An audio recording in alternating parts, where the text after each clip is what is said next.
Inside the Birds is back. What's up, everybody? Geoff Mosher and Adam Caplan here for another Inside the Birds, one of the final Inside the Birds podcast of February. And man, Adam, February flew by. It's March time, which means you and I, first week of March, we got places to go and people to see. We will be at the NFL Scouting Combine in Indianapolis this week doing our thing. And I haven't been there. I have not been on an airplane since we came back from the combine in March of 2020. And then that was when 5 or 6 days later, the entire country just shut down. And I've not been on an airplane since then. So I've heard flying is really cool and awesome. Everybody's telling me how great it is. I mean, other than look, you still have to wear, though the mandates are across the country. A lot of states have them reduced, thankfully, in terms of wearing a mask. But on the airplanes, you still have to wear a mask. Sure. Actually, in the airport, you still have to wear a mask.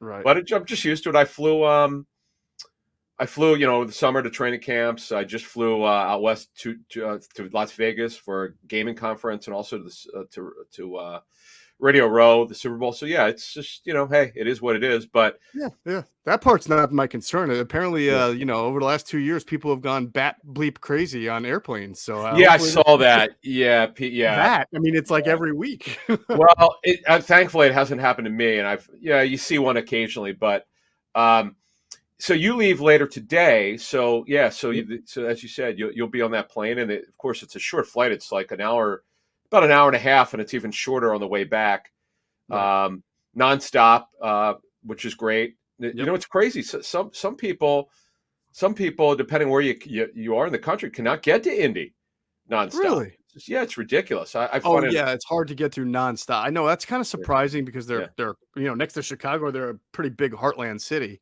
but they're not. I guess they're not a hub for any major airline. I thought Northwest Airline used to be a hub. No, that was Detroit. I think that they were a hub. Northwest, actually, no, it was actually Minneapolis. Oh, was it? Okay, it was Minneapolis. Yeah, I used to take Northwest to Vikings training camp for years, and I don't know who they merged with. People there might remember. People watching might know it, because I know American with America West, which is my airlines to fly to Vegas or LA. I used to miss that, but we only American's the only one from Philly, and it's a hub, as we know. It's the only one flies nonstop. I would have loved to have not flown American, but I wanted to fly Delta. But hey, it is what it is. I'm looking forward to going. No, that's going to be a great time because we've certainly got a lot of news to chase down. And look, this podcast is good because we've got a lot of different things to talk about. We've kind of talked about the last 2 weeks. It's been kind of stagnant for being, Eagles reporters. But in the past, week, we've had a signing of a player. We've had some front office news.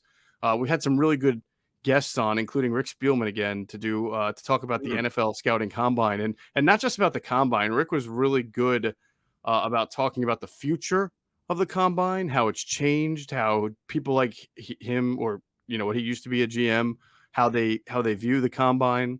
And I thought he had some really interesting stuff talking about the analytics getting involved, some of like the GPS stuff that he wants to see even more incorporated into the workouts, and then also the future of the Combine. It's been talked about being moved. It's been talked about being expunged altogether. I mean, the players nearly revolted in some way and said they weren't going to work out. Obviously that they worked that out with the NFL and they are going to work out, but obviously this is it's a hot button issue and it's going to move and it's going to change. And Rick was really good with us. I would recommend watch it. I think you get educated on what the Combine really is as opposed to what people might think it is. There's two different worlds there. Yeah, it was fantastic. Really appreciate Rick doing that. Of course, he's still up for that Jaguars job, and if he doesn't take it, he'll have a budding media career. My goodness gracious, he's terrific. He certainly could work for network if he wants to. We'll see what happens, but we appreciate. Yeah, and look, the Combine. There are a lot of people think it's going to go to LA because that's where NFL Network is. Mm-hmm. Remember, they moved near SoFi Stadium, right? So within the last year or so, it sucks because Indianapolis is centralized for so many of us, whether you live in the Midwest, East, South, unless you're in the West, it's not a big flight for you. So it is what it is. But certainly enjoyed it. There's nothing better than it. You and I know this thing by heart. You don't need a car from the airport.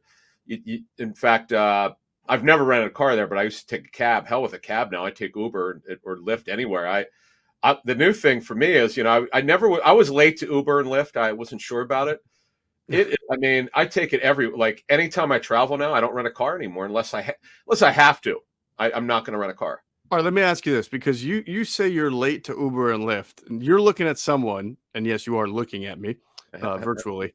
You're looking at someone who's so late to Uber and Lyft that I've actually never downloaded either app, nor have I ever used it unless I was with somebody. So I've only been in Uber maybe like 3 or 4 times in my life. I just, for whatever reason, I've never needed to use it. It kind of got popular right as I left CSN and was getting off the Eagles beat and traveling all the time. So what would be the difference? You tell me, what's the difference if I take a cab from Indianapolis Airport downtown to downtown Indy or an Uber? Yeah. You want to take cheaper? Oh yeah. In fact, Lyft is I don't want to say I'm an aficionado on it, but I check them both religiously when I'm about to hit I get both apps open. 99 times out of 100, Lyft is cheaper. I don't notice any difference. I get the cheapest, there's several levels of it. If I'm going, if you're with a bunch of people and you're going a night out, you could take the more expensive one, which I've done. But if just me, all I need to do is get from the airport, just get me to my hotel, which is what I'm going to do. I'm taking Lyft. And now, certain times of day, the prices are higher. In LA, by the way, we didn't talk about this last week or 2 weeks ago when I was out there. It's hilarious. So let's say you're leaving at, let's say you get an Uber or Lyft, very early in the morning, like 5 a.m. Oh, it's cheap. It could be $20. 11 a.m. or noon, it could be $80 to $100 in LA. It's the time of day when you take it, and you'll notice if you test, if you want to see what it's going to cost you before you hit send, you can do that, and you'll notice the difference. Those of us who take it a lot, I took it everywhere in LA I went to, and I also was in Vegas, and I did the same thing there. Although I walked a lot, but it's really good. I wish I would have done it many years ago. Because you first of all, you don't have to pay for gas, you don't have to pay for tolls. You let them drive, particularly when you're in LA. As a friend of mine said, let them go through the stress when they're driving in LA, not you. So that's the key. All right. So maybe after this podcast tonight, after this podcast, I will download the app and perhaps take my first solo Uber trip. You got to do it. I know. I mean, I literally feel like the last person on earth who doesn't live in a cave who has not taken an Uber. I really do feel like the last person on earth who hasn't taken an Uber. Actually, the way that I saw it, it was either Todd Herman's or another former Eagles player, was on Twitter talking about him. What is this? And I didn't even know how to say it. I thought it said Uber, U-B-E-R. I didn't even know this. So what happened? My first Uber ride was at an ESPN Super Bowl party back in 15 or 16. And they literally were there in 30 seconds. That's the other thing is it tells you in the app. For those of you watching who's never taken it, it's great. It's really come a long way. They give you exactly how long it's going to take you to get there, what the cost is, and you tip them in the app. You don't need cash at all. You put your credit card, you load that into the app. That helps. That's good. That helps. Yeah. No, it's wonderful. And I actually, one of my credit cards, I get extra points for Lyft. So that's why I use probably Lyft a little bit more than Uber. For those of you who want to learn about it, I strongly, highly recommend either or, but more Lyft because it's cheaper. All right. I'm going to have to do it. I mean, I do feel like I'm behind. I mean, I'm not a dinosaur in any other way. I mean, damn it, I play Wordle. I just don't share my score every single day. What the hell is this thing? I don't know. I haven't done it. See, you're the dinosaur now. See, I like to get the cool phones. Though I'm still a Windows guy. One of these days, I'm going to be an Apple guy. Well, but I can play Wordle on your desktop, I think. But I don't know what it is. But what I'm saying is, I have a Samsung phone, a high-end Samsung phone. Right. That has a lot of bells and whistles. But and I'm a technology guy to a certain extent. Yeah. I get into it. It's fun. What's a Wordle? Yeah, I don't know. Where the hell did it come from?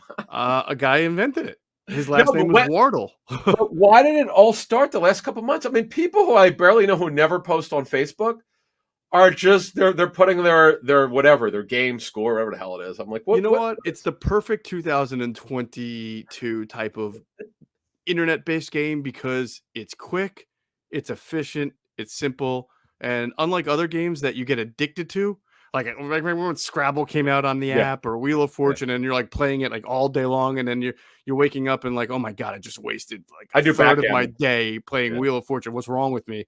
So yeah. this you can only play it once. You get the word, bang, done. Now, why everybody feels the need to share it on social media, I don't know. I because you Sure. can only get one of six score. You either you got six tries to get it, so you can get a 1, 2, 3, 4, 5, or a 6. That's it.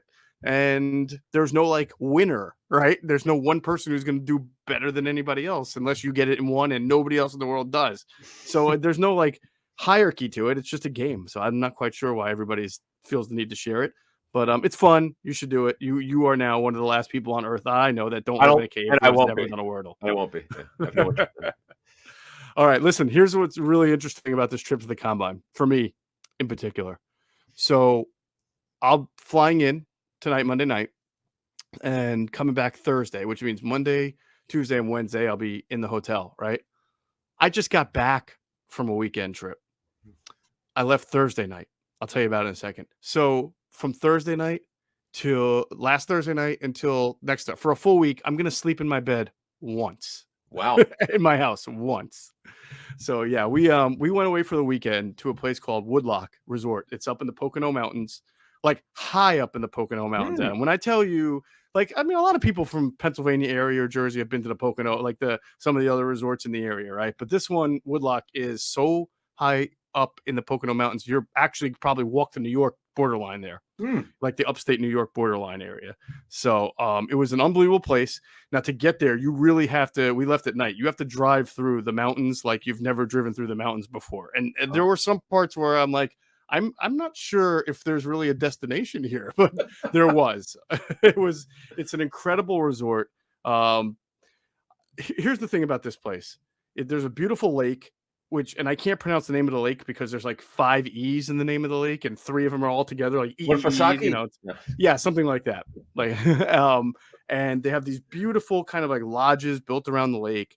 And the great thing, what I found amazing, my whole family found amazing, was that there's like 8 to 10 things you can just automatically do every single day that are awesome, like resort stuff, like snow tubing. They make snow. It snowed the day we got there, so that was really cool. So there's snow tubing, there's go karts, there's outdoor. Oh, they do they did like this winter Olympic style thing that was awesome. There's just so many different things to do that you can do any single day, and then every day. This is a family-owned resort, so they take care of it. They live there. They're awesome. It's the Kiesenthal family. They're great. Patrick is the guy who's hooked me up here. And every day there's like 20 to 30 other things that you can do, like contests, prize winning games. There was a bakery wars game that my daughters loved. Like you decorate Wow. cupcakes into like a snowman, and you have all this icing and toppings and everything. And whoever does the best job wins, right? They had that. They've had sports trivia. They had Name That Tune. They had Wheel of Fortune. And then at night, they have nightly entertainment, like concerts, comedians. They have, like you literally book your entire day and you just go from one awesome event to another awesome event, another awesome event. And here's the thing that I think is the best about it. I know you've traveled with your wife and you've been to places, right? You know how important like the staff is, just taking care of you and Yeah. being friendly, and it's amazing. They knew our names, like everybody knew our names. We had the same waitress for every single meal. Um, the whole 3 or 4 days we were there, we got to know her. She treats us like family. It was just really cool. I can't. My kids were just their eyes were so wide when we got there because they didn't know what to do first. There was a petting zoo. There was Oh my God. basketball. We did a one-on-one not one-on-one, around the world basketball contest. And here's the greatest thing: an 82-year-old woman was snow tubing right in front of us. Like Wow. they have a really cool snow tube hill I got to go that's to this very place. safe.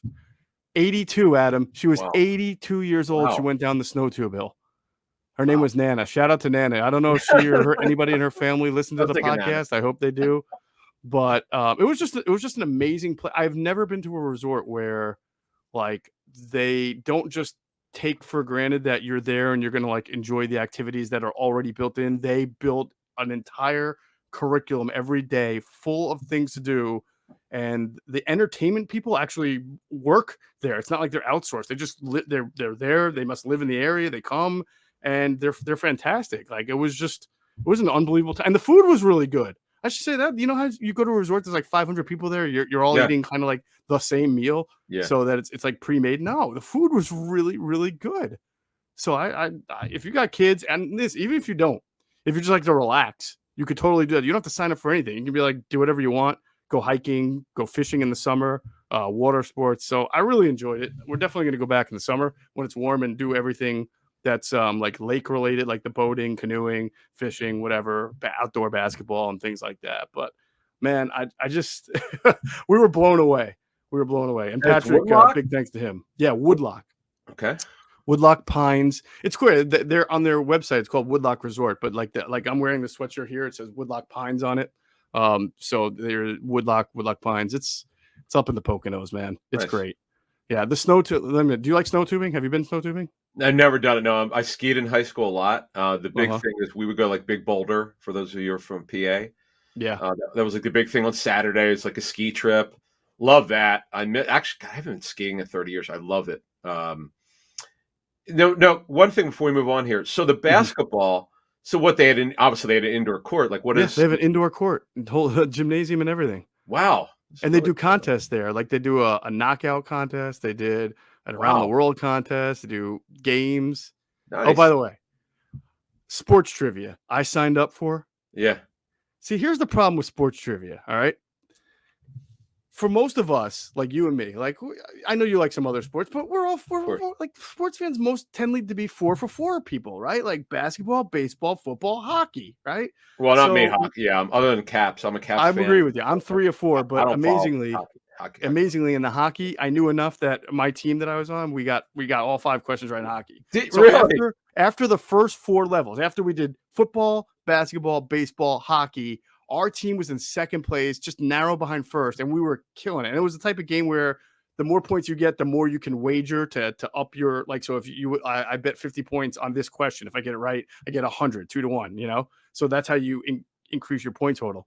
So, but level 5, that's where the sports fan, like, they start asking questions about tennis, golf, Olympics, and stuff that I just don't have the same type of memory on. So we lost all our points on level 5 and level 6. Joe DeCamera would be great. Yeah, he is the smartest when it comes to Philly trivia that I've ever met. He doesn't know anything outside of Philly. He would have bombed on every. Well, actually, he does. He's pretty good knowing trivia from general sports knowledge, but he obviously is the strongest person I know. Other than Ray Didinger, probably, but I think even Joe for the last 40 years, just ridiculous recall. But anyway, that's cool, man. I'm glad you did it, and hopefully I'll get to do that. I had a great time. I encourage everybody, whether you got kids, especially if you have kids, but even if you don't, if you just like going to a resort and enjoying yourself and finding different things to do, that's the cool part. This place is, like I said, in the middle of nowhere, and then they come up with amazing things for you to do all day long to have fun. So great staff, great family. Big thanks again to Patrick because he treated my family really well. His family, the Kiesendahl family, owns the place. They've had it since 1958. Oh, nice. And he got to see me there, and it was cool to get to know him. So very cool. Wanted to give him a shout out. I think is he the one who's the Eagles fan?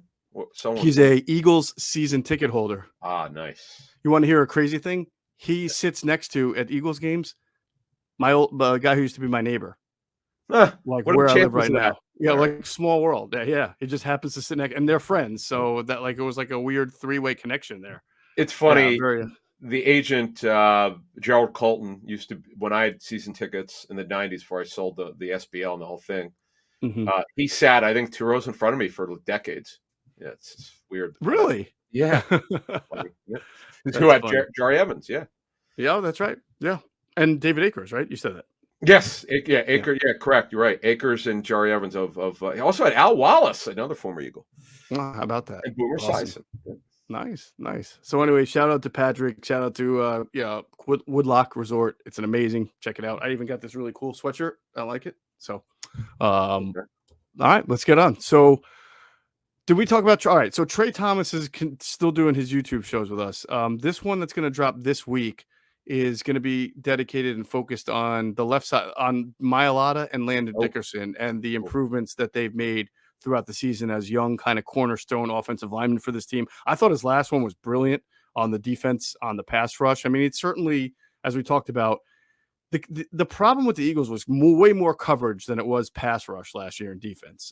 You can't expect these guys to get to the quarterback when the quarterback knew like 5 seconds before he threw the ball where he was going with the ball, and 3-step dropped you to death. We're gonna have something on Thursday's show on this. We're gonna move good. it forward. Yeah, I got some stuff confirmed. I need to talk to a couple people. We'll explain it for Thursday's show. I promise you, because this is there are a couple of things we're going to do. News and notes for Thursday's show from the combine. We did this 2 years ago. Boy, we dropped a bunch of nuggets. Yep. On that, who knows what our schedule is then? But we usually get good stuff. And I got one thing. I need to get one more confirmation. Just it's on Gannon and thought process and guys who know him and so forth. And kind of it takes partially. It was part of this last Trey show last week that pushed forward some of my thought process to get it confirmed. And Trey actually confirmed some of this by his tape about really what the Eagles did with their front. Right. But I got to go. One more person who worked with Gannon in another spot, who I know for a fact worked with a guy, and I know I'll see this guy there, and I'll track the guy down and confirm it. Because I think things are going to change defensively for the Eagles. The scheme's not going to change per se, but they're just going to, as we talked about one of the previous shows here last week, about just looking at the Eagles free agents and needs, and we've already done our needs show for free agency, so just about what might happen going forward. I would have to say Gannon was somewhat hamstrung with what he had to work with, and there's a reason why. Look, it doesn't mean we didn't criticize him. We did, because what happened. We had to criticize him because it's the truth. Yep. The truth reveals everything you need to know. And we had it backed up by people we spoke with who know a lot more than we do. So we'll see what's going to change, but there'll be some changes. And look forward to that. And Trey's done a brilliant job. Like he's actually, someone emailed us. This is a great question about, is there another ex-player who could do tape? Well, Trey's got the offensive line. We certainly wouldn't bring anyone else to do that. I know someone else asked us if Q&A could do that when they start. That too, yeah. So we should tell people, though, Trey actually enlisted some help from some professionals or I don't want to say but people who do this a lot more than, say, you or I. Like they go and take all 22 and they use certain computer software to telestrate it, break it down the way Trey does, and voice over the actual the all 22 footage and his own draw-ups there. So that doesn't, like, I don't believe that Jason or Quentin know how to do that. We can certainly talk to them about it so they could incorporate that when they come back to Q&A. But for the moment, Trey's more advanced for people who work for ITV on how to do that stuff like that. Maybe we'll get to a level where we can get some other people doing it too. Right. And by the way, that's why they're only on YouTube for Trey, because it's all visual. Visual. Like when he's talking about what he's showing, you're not. It's almost a waste of time for it to be on Pod. It's the only stuff that won't show up on Pod. It's just it would make no sense because he's so visual now. We've come a long way with this stuff. It's phenomenal. And by the way, we're for our shows in the fall, we're working on some stuff to have some technical advancements where we could actually have some stuff for our pregame show. We'll have notes. We'll have in July and August. We'll have more on this, but that's something that we want to add to our pregame show. Let's get through February first, my friend. Yeah, exactly. Right. Today's last day of February, right? Yeah. So you were talking about free agency and what we're going to come back with from the combine, and really John Gannon and how they're going to fix this defense. So that segues well into part 2 of Greg Cosell's show, The Intel with Greg Cosell, which will drop this week as well. I'm not trying to rhyme, I swear, it just happened.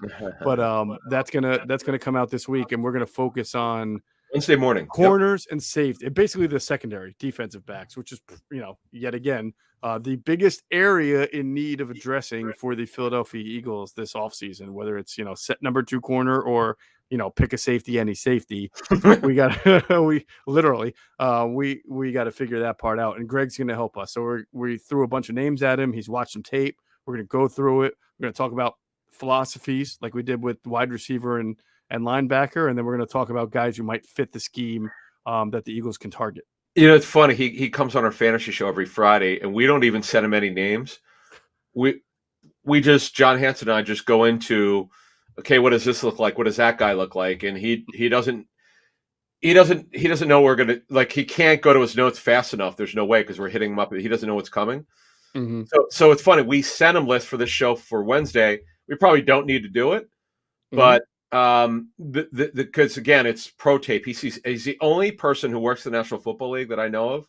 He does work in the NFL because he works for NFL Films, who watches all 32 teams. I mean, I cover 32 teams, but Greg sees tape on all 32 teams. He's just, I would say, I don't think there's a GM, a pro personnel director who sees all 32 teams regularly. Greg's the only one who does. Maybe we need to ask Greg about the Eagles' newest addition, since he's seeing all 32 teams. Well, he might know something about defensive tackle Rennell Wren, who we'll get into in a few seconds. But Yep. you're right, Greg definitely he knows everything. So I look forward to hitting him up on cornerbacks and safeties and trying to figure out how the Eagles are going to remake again this secondary to be competitive against good teams. So with that, we will move forward, get into the pod. First, I want to remind everyone to download the DraftKings Sportsbook app now. Use the promo code ITB, bet just $1 on any NBA team, and you get $150 in free bets if they win. That's promo code ITB at DraftKings Sportsbook, an official sports betting partner of the NBA. You've got to be 21 or older. Pennsylvania only. New customers only. Minimum $5. Deposit restrictions apply. In partnership with Meadows Racetrack and Casino. See DraftKings.com/sportsbook for details. Gambling problem? Call 1-800-GAMBLER.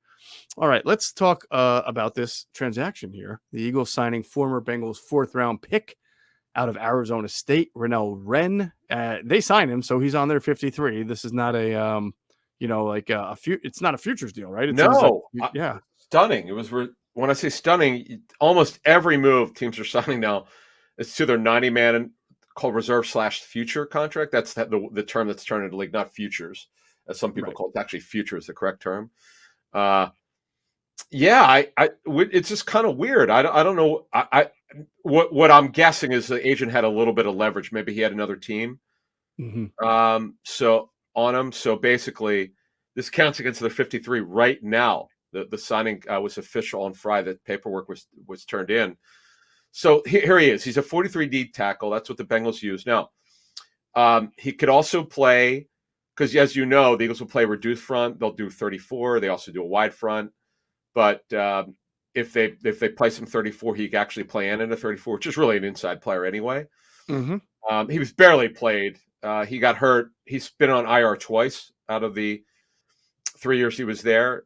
He spent the entire second year on IR, and he spent all of last season on their practice squad, save for the final game where because the game didn't mean anything to them. Although it's funny, that last game of the regular season, they could have moved up in the standings. They didn't care, which surprised a lot of people. He played a bleep load of snaps in that game. So, look, the Eagles are kind of they're kind of throwing a dart here, as we've said, as Joe Banner told us. Sometimes they throw darts. As you said, he was a 4th-round pick, and they don't have a lot of depth at D tackle. In fact, they have very little.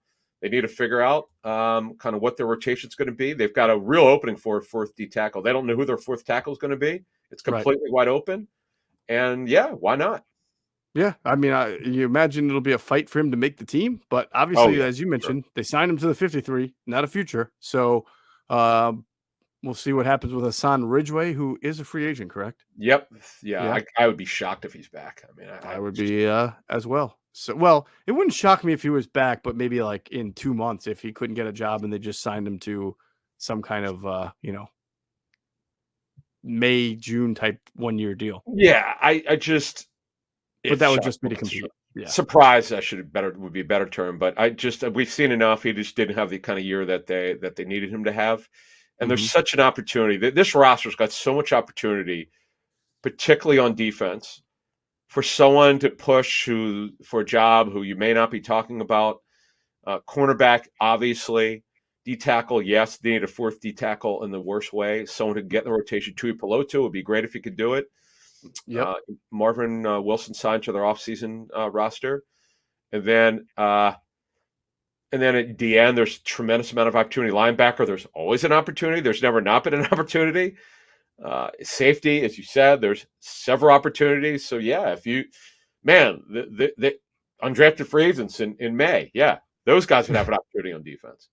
No doubt about it. All right, we'll see. We'll see what happens. I mean, he's a 4th-round pick, which is not the high pick, but not a low pick. One of those. You hope to get something out of a 4th-round pick. Backup. That's a high end backup round. You folks. hope to get a high end backup, yeah. but he spent all of his second year on injured reserve, and then last year he was basically on the practice squad all year long. So he's obviously not fulfilled even the idea of being a high end backup. But as you mentioned, the Eagles hopefully something there. You throw a dart, you're able to get the guy. Why is he available though? Shouldn't he be on was he released? No, what happened was because he was on he was released because he was on their practice squad. So he's available to be signed. Okay.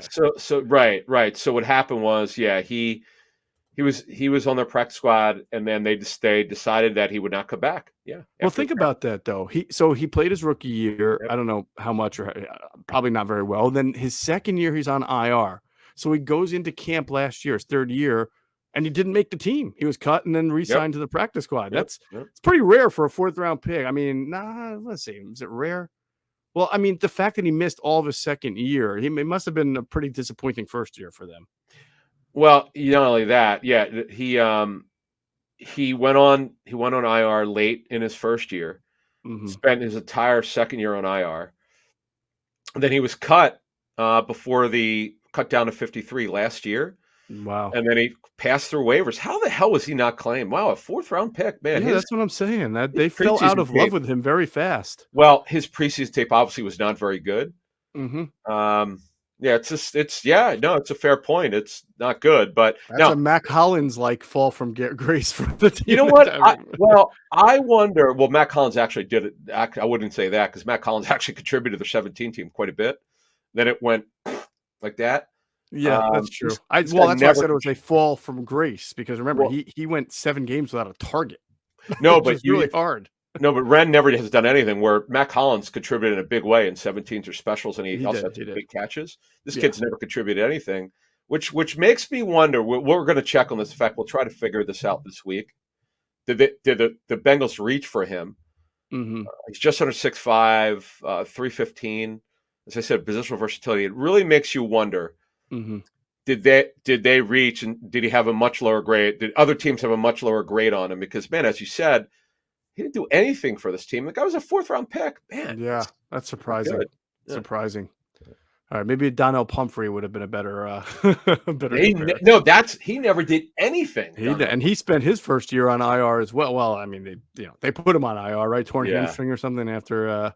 He didn't real, but he what a miss that was, man. He never made it. He went to Detroit, bounced around the practice squad, and done. Never to come back to the NFL. Man, what a miss. Right. All right. Well, from the front office news, now, if you listen to this podcast a lot, you know that I talk about the Steelers, and I always say that one of the unique parts of their front office is that you find, not always, but over the last at least decade, that they tend to like people in their front office who are from Pittsburgh, who understand the city makeup, how important the Steelers are, what it means to be a Steeler, right? We talked about Kevin Colbert is from Pittsburgh. Brandon Hunt, their director of player personnel, is from Pittsburgh. And they have a couple of Rooneys. I think there's a Rooney who works in the scouting department as well. So it shouldn't be a surprise, right, that they have, with Kevin Colbert stepping down soon, that Andy Weidel interviewed for their opening. I mean, he's one of 10 people to interview it, but Andy Weidel is from Pittsburgh. And I think he worked for them for a year. So actually started his career with the Steelers. It is really surprising that Weidel did not have one other GM interview this year. He got 2 years ago? He got blocked. Was it 2 years ago or 3? When did he get blocked for the Texans GM job? Oh man, that's a good question. I want to say, I know they were in the playoffs. I want to say it was right after the 2018 season. Oh, that long ago. Okay. But the fact of the matter is, go ahead. Okay. The fact of the matter is that I'm surprised that he did not get another look for all these GM jobs that are opening. It's kind of shocking. But he is from Pittsburgh.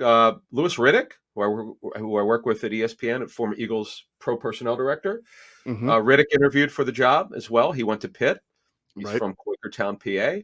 So good luck to Louis and Andy. See what happens. And here's the thing. The reason why they're doing this all, This is just me speaking, but because they know Colbert will not be out until this is his last draft, he will not step down from his job until after the draft. Mm-hmm. They might as well just pull an Al Davis. I'm not saying they don't have interest in all these guys, but Al Davis would often interview people he was never going to hire. He wanted intel from them. I think it's smart. Yeah, it is. It is. This is Al Davis started this stuff. I know talking to teams over the years, they would also do it. Not to this 10 people. And it could be, by the way, it could be by the time they're done, it could be 20. Who the hell knows? Yeah. We're only in March right now, just about. But it's also smart to know the landscape, by the way. Like when you say intel, I think some people might interpret that as, oh, you're just trying to get other teams' philosophies, which there's a part of that. But also, you're looking for somebody who might knock your socks off, and you feel like, man, this guy brings a lot of great ideas to the table. Even if my in-house GM or guy I'm going to hire as GM, if I have another opening, or if there's an opening down the line, I got to figure out a way to bring this guy in. So it's smart to cast a wide net like that. And I do think I don't know that he'll get hired. I tend to think that Pittsburgh's going to go in-house with this. Just, my educated guess on that. They've had Brandon Hunt there for a while. They've had Omar Khan there for a while. I mean, both those guys are different, but very, very important and vital to how the franchise is run. So I would guess they'd go in-house. That's served them well in the past. But if they're not, I wouldn't be shocked if they really found some value in a guy like Andy Weidel, who's got a Super Bowl ring, comes from the Ravens chain, which is a very, very valuable chain. Actually has. I was going to say he's got many Super Bowl rings, really. Yeah, he's got more than one. Yeah. In fact, what he came in with Joe D. Right. When in 18 or 19? 18? Yes. Okay. He was one of Joe's first hires, if I'm not mistaken. Yeah, it's his right-hand man, his best friend in personnel. So good luck to those guys. We'll see what happens. A lot of really good kids. They interviewed. If you look at their list, it's phenomenal. I got to give the Steelers credit. Probably the best list I've ever seen. Yep. Ed Dodds is terrific, who was with the Colts, who's interviewed for a couple GM jobs, who's going to be a GM. He's actually stepped away. He stepped away from some possibilities where he just decided he didn't want the jobs where he took his name out of running. So it's a good list, good for them. And by the way, before we get to our combine preview, Eagles still have not made a decision, we're told, on who will replace Ian Cunningham and Brandon Brown, if they will, whether they promote from in-house, whether they shuffle responsibilities around. It's still being looked at. And they could also look. See, the thing is, they don't need to. It's not necessary they replace both, because you don't need to have two personnel directors. Because they've always had a big staff. The Eagles have. Right, but you don't need to do it. It's not necessary, and it doesn't mean that they're going to. It's just sometimes some things. Eagles do things differently. They do things with their front office that most teams would not do. Yes. I love it. Right. That is the understatement of the year. Yeah, exactly. That literally applies to them in so many different ways. They just do things differently. Well, by the way, it's not about the title, folks. Titles mean next to nothing around the National Football League. It's what they actually do. Right. You got to find out what they do. They not just the Eagles though. The Eagles give titles to people, and other teams do, where you go, okay, what exactly does that guy do? Because this person has the same job, like the same title. You're reminding me. Find out. Yeah, you're reminding me of one of my favorite scenes in a movie. You've seen Office Space or no?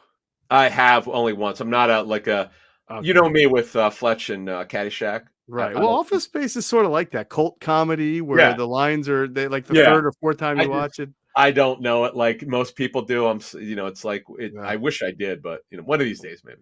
They bring in these two guys to kind of evaluate how the office is running. They're both named Bob, so it's Bob and Bob. Yeah, right. And they're interviewing Smikowski to figure out what he does. And, they're asking him all these questions about what he does, and he can't really answer them really well. He says he does this. Then they said, you physically do that? He goes, well, I have my people bring it to that. And then my people kind of do this. And then at one point they go, well, what is it you say you actually do here? Right. And then he loses it. He goes, I remember. People person. You talk about the movie? By the way, you talk about the movie or the show? Office Space. It's the movie. Okay. Oh yeah, I don't know if there was a show about it. What's okay? No, the movie. Oh, you're confusing that with The Office. The movie Office Space, which is it's fantastic. I can't think of the actor. I could see him wearing. I could see it because it's damn it, I can't remember the guy's name, but the guy's been in a million movies. It is, yeah. He really cracks, and then he goes and does his jumps to conclusion, Matt. Right. But look, just to get back on schedule, Sir Ian Cunningham was more of a college guy that did both, and Brandon Brown was more of a pro guy that did both. Correct. And right. They'll be fine for the Eagles. Won't miss a beat. They'll just we talked about this a month ago. What they'll do is they'll just have to find more guys to do over the top stuff, which is where these two guys will really be missed in terms of the draft stuff. Yep. But overall, you've got two really good evaluators that left the building, and the GM Roseman's going to have to take a look at, who in house they can move around if he decides to do that, or if he decides to go out and find out who are up and comers. And look, the bottom line is that he's got a fantastic staff. That's never been the issue. As we've said many times, it's following the board as they set it up, sticking to it, and going out and nailing it. Like this past draft, the 21 draft, that I don't know if it'll be his best one, but on paper, they've gotten off to a good start, and it's because the GM followed the board that Waddle set. Absolutely. No doubt about it. All right, let's get into the Combine preview. First, Inside the Birds, we want to remind you about our new partner, Devacor. Over the last year, we've seen what's known as the Great Resignation, and we've made it clear that there's no better time to change careers than the present. Devacor is a Philly area family-owned career development company that helps guide hardworking professionals on the path to new and fulfilling careers.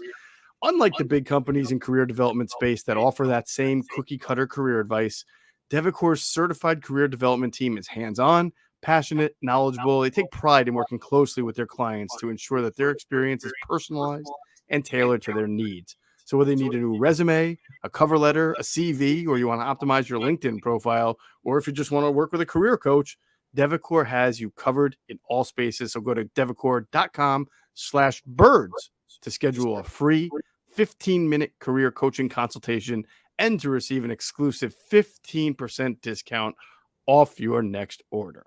All right. Actually, it's a 15% discount on your next order, right? So you get 15% off, but it's a discount on. I don't know. There's some semantics there, but you basically, how the deal is. You get 15%. Yeah, you get it off. Yeah, and that discount's huge because I'll tell you what, for those of us, I've said this before, who need help with LinkedIn, the LinkedIn optimization in today's workforce is extremely important. And sifting through what's important, it's not, I would definitely take them up on that discount. So devacor.com/birds for your discount. Make sure you do that. There you go. All right. So the Combine will start, technically it will start Tuesday. It will go all the way till Sunday. The first part of the Combine, actually, Tuesday and Wednesday. I'm sorry, what? Yeah, Monday, Tuesday to Monday, the workouts. I mean, the workouts stop on Monday. They start Thursday, I think.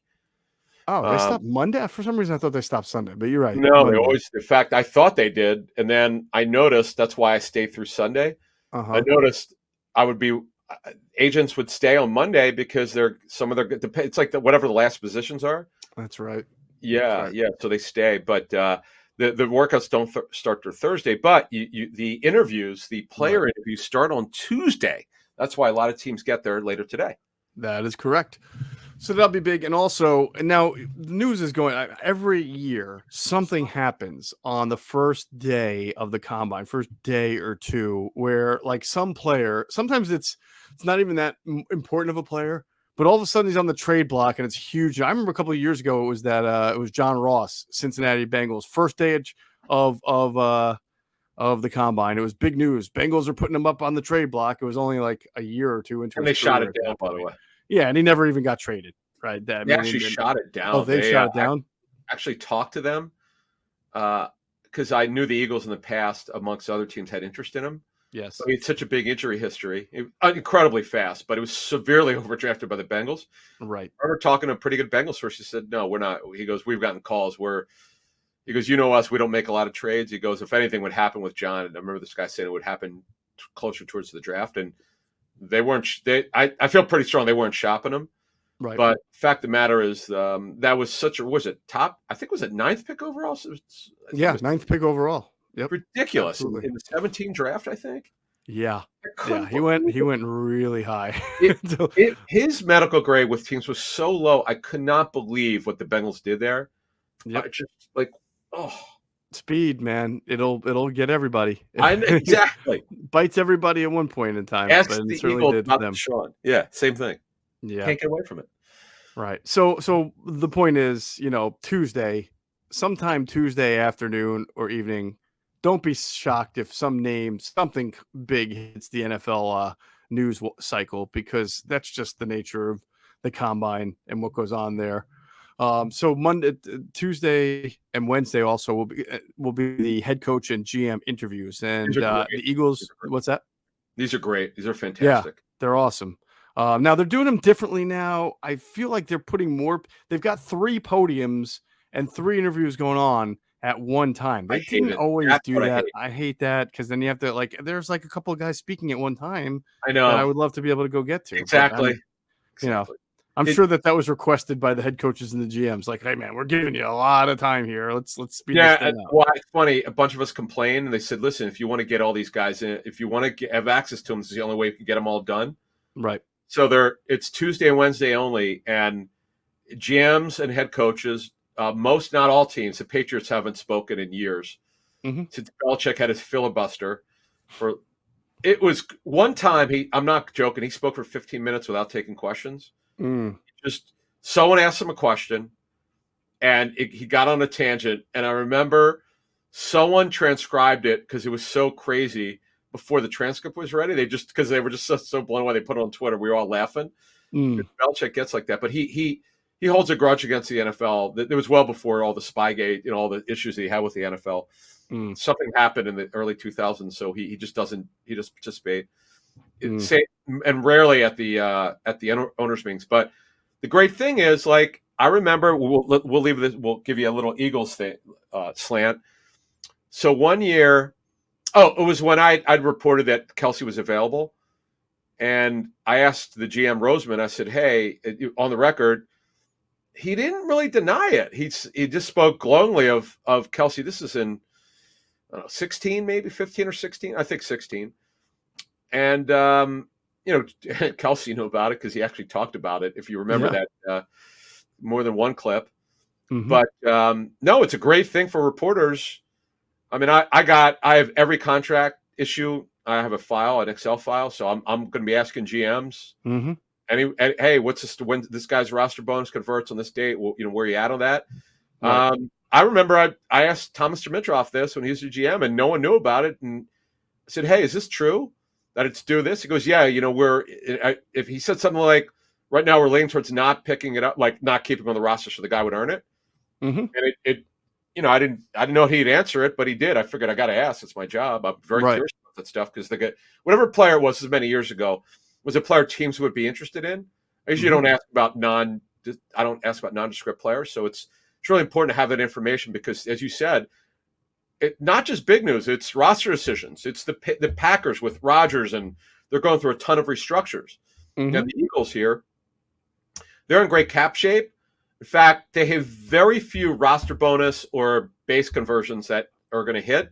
So that's really not an issue for them, which is rare for them. It's just, what are they going to do? Is Jason Kelsey? Do we have an answer on Kelsey this week? Right. I don't know. It's coming up. Maybe you have some. I know you'll be ready to go. You'll be there before I will. So I'm interested to see what you ask. I've always taken the opportunity at the combine. See, the combine's sort of like the first 2 days, even though everyone's there for the college kids or the prospects. Yeah. It's not really about them for the first 2 days until the workouts really begin, which is in the middle of the week, and the times and the interviews and everything. It's about more NFL stuff, as you're talking about. And I've always taken the opportunity at the combine. The cool thing is, once the guys are done at the podium, they'll usually go to the side, right, and do more questions for their beat reporters. But you don't have to be like you mentioned Thomas Dimitroff when he was GM for the Falcons.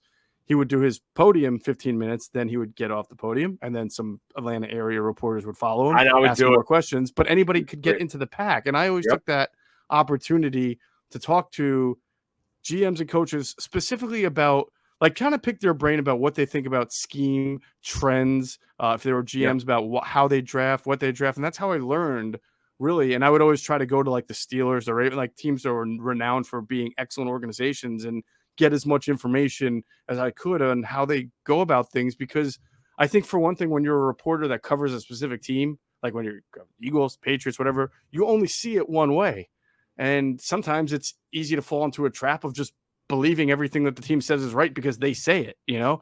But when you finally get the opportunity to talk to like 30 different executives or 30 different coaches, you see that there's several different ways to skin a cat. And you also start to notice things that good teams do that do well and that teams that don't do well, same thing. So I think it's a really good educational process for a reporter as much as also is information gathering, hard news chasing, everything like that. So I've really enjoyed the opportunity to be able to speak to some of the legends in the game doing that. And that's why I'm kind of upset about 3 or 4 guys now being at the podium at the same time. I mean, your head's going to spin. Three, like, oh, I want to get that guy and that guy and that guy and that guy. So. It really does because, as you said so well, I come in with an agenda of which GMs I want to talk to or head coaches I have a question about. And sometimes it is scheme related. It's not always free agency. It's, hey, you guys did this, a potential tweak. And the other part, and you were talking about this, I used to get Andy Reid a lot when he was with the Eagles on the side because he would do a walk and talk. Yep. If you knew he was great with it. And Andy was terrific at it. I don't know Sirianni, so I don't know what it would be like that. And Howie, Roseman, you could do a little bit with. But certain GMs duck out, man. They don't want to deal with it. It's kind of funny. They kind of like there's a curtain in back of this media room. It's a different one than we're used to in the convention center. But no, I look forward to that. And then one year Andy pulled us into his hotel, by the way. Oh yeah, in fact, Joe. Actually, I'll tell you what. The best one. Joe would remember this banner. We had an off-the-record meeting. He gave free agency news. It was, gosh, this is how long ago. It was a fullback. It wasn't Cecil Martin. It was Thomas DePay. It was. That was it. Thomas, good call by you. Yeah, it was Thomas. My former neighbor. Was he really? It was Thomas DePay at a University of Minnesota, I think, something like that. Yes, definitely. He gave us news. Like it was one of the, because Joe was so involved in it. Right. He goes, okay, he said, put your pads down, no recorders, go ahead.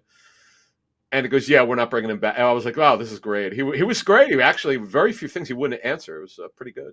Yeah, no, that was spending. We got like an hour with Andy in his hotel, which he's so much more relaxed there instead of in front of a podium. Pretty so cool. You're able to get a whole lot more. Right. So, yeah, this will be kind of fact finding for us as far as, well, what's Nick Sirianni going to be like? Is he going to just do 15 minutes at the podium, a few chats, and then out we don't see him again, or no combine last year. Do anything like off the record? So yeah, right, because there was no combine last year. He spoke off the record to the reporters in the Senior Bowl. Right. I have no idea what, I couldn't begin, obviously it's not supposed to be out there anyway, but I know he spoke to them. They had a little chat. They had a little powwow. But good of him, by the way, to do that. Everything I've heard about him is really good in terms of accessibility. He just has his stuff together. Now we'll see year 2. We'll see. They overachieve to a certain extent year 1. Let's see how he handles year 2, and obviously how the front office and they're everyone working together and figuring it. See, we talked this a couple of shows ago about year 2, how everybody works together and how the coordinators, how the head coach and his play and the coordinators and the position coaches, how they figure it out for year 2, because this is a big draft for them. They got a lot of picks, a lot of cap space, and a lot of work to do. Absolutely. All right, a couple more things, combine items we want to get through. First, want to tell everybody, make sure you check out our friends at phlsportsnation.com, enhancing the fans' experience with their coverage of all Philadelphia sports teams for the fan, by the fan.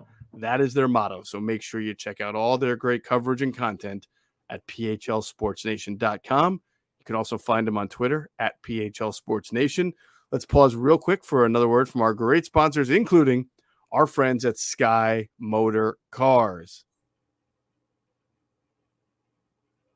And if you hop in there to Sky Motor Cars out there in Westchester, PA, make sure you tell them Adam and Geoff sent you. You will get a great deal. The combine's always big, Adam. Big news for the quarterbacks. Are they going to throw? Who are they? Who are they going to be the top ones? And this is it's a great year for us to go, especially because this is one of those very unique years where the quarterbacks, none of them are among the top prospects at the combine. And I think you and I both get the same information. You talk to 5 different people, they may have their quarterbacks top 5 ranked in a completely different form or fashion. Of course, Kenny Pickett's kind of up there, but no one has told me they feel he's a top 5 type guy, but he's there are not. some wild cards here. No, he's not. He's not. He's going the first round. There's some wild cards here. Yeah, no, Matt Corral, like for instance, okay, so before we move to the next part, Mm-hmm. yeah, there is no pecking order yet. We don't know what it is. The Senior Bowl helped. Mm-hmm. Guys see Kenny Pickett and others. Matt Corral was not there because of his ankle injury. The ankle injury, from what I understand, is not too bad. He should be fine for the combine, but they'll be able to get a reevaluation on him. The big one is Carson Strong. He's got the biggest medical issue by far of any quarterback. It's his right knee, which is surgically repaired twice last year within a 6-month period, and he had more work done on it before that. So they got to see where he is. And then, if needed, no matter what the position is, whether they have the combine recheck or if teams need a follow-up. So this is pretty big for those guys, particularly Strong. And how they throw. Look, we asked Rick Spielman in the ITB TV interview about the throwing stuff, how important it is. And Rick gave some good background on it. And most personnel people, because it's routes against air. You're not throwing against defense. What Rick said is true. Also is a really important point for those who are trying to scout this stuff. They're almost always work with players they've never worked with before. So timing is going to be a problem, like Senior Bowl. Right. Timing can be an issue because you're working with receivers and tight ends that for the most part, not always, but for the most part, you've not worked with before. Mm-hmm. So you have to be careful. It's routes against the air. It doesn't mean a whole lot, but you definitely want to see how the quarterback snap it off. And then, Rick talks about this in this interview, and I talked to him off the air about it. It may or may not be this year with the workouts that I believe start Thursday, but there could be some adjustments with the combine workouts in terms of skill position players. They may ask them to do different drills that they had not done before, more pro drills, more okay. Let's have you run a 9 route. Let's have a dig. Let's do that. Let's do this. Let's do that. Mm-hmm. Let's do a Texas route because we want to have you run routes that you're going to run if you're running back with a Texas route that you're going to run at the next level. So that may be coming. Right. Offensive lineman drills may be a little different. They want to make them more pro drills. So we'll see if they do that. But I know there's talk about it. Rick actually talked about that. So looking forward to see what happens there.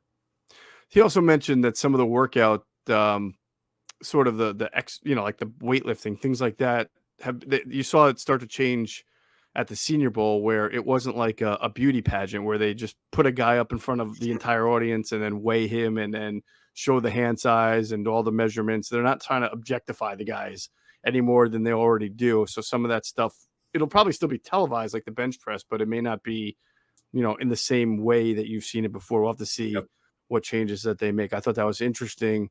And then I had never heard until he said it of the idea that for certain positions, like running the 40, they break it down into the first 20 and the second 20, and it's really the second 20's time that was more important. What do you call it? The win 20 or something like that?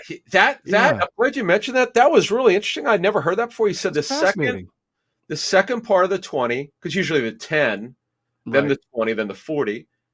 So I guess because he went to long speed, he's looking for the real explosiveness. So if we're able to get him on one more time, look, if he doesn't take the Jaguars job, we'll definitely have him on more. We definitely want to, for the draft process, for sure. Mm-hmm. And talk about pro day process and how important that is and all the stuff going forward. But yeah, you have to listen to that. I'm so glad you mentioned it. Now I'm going to go back this week and re-listen to that because I want to get a little bit more intel on that. And it is interesting because I remember Gil Brandt telling me, the Hall of Fame personnel guy from the Cowboys, about how they looked at it back when he was with the Cowboys. And then, of course, Rick talks about it, how the combine has changed.